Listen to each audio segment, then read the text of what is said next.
Ni hao, my anthronaut. I'm Mark Thomas, your traveling anthropologist. In this episode, we return to China to learn about their most famous dish.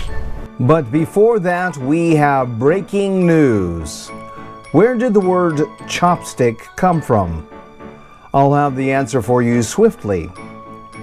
When you dine in China, the only limit to the menu is your own imagination, because the selections are endless. I've had scorpion, snake, and even starfish. But no doubt, if you have ever eaten at a Chinese restaurant, you have had a normal meal called chow mein.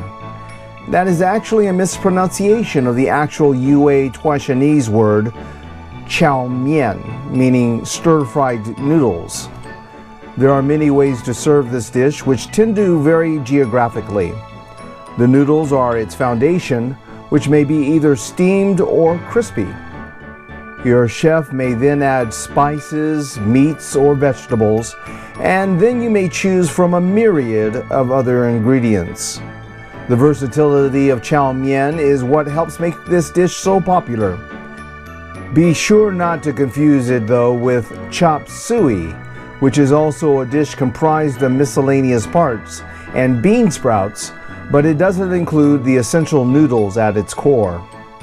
Chow mein may be found around the world, and just like your personality, each bowl is unique.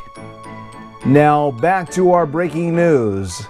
Earlier we asked, where did the word chopstick come from?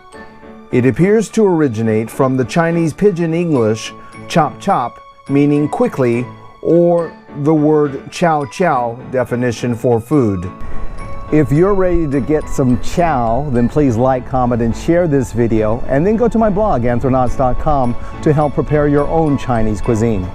Zaijian, Ba'alam, see you next time. I'm Mark Thomas for Anthronauts.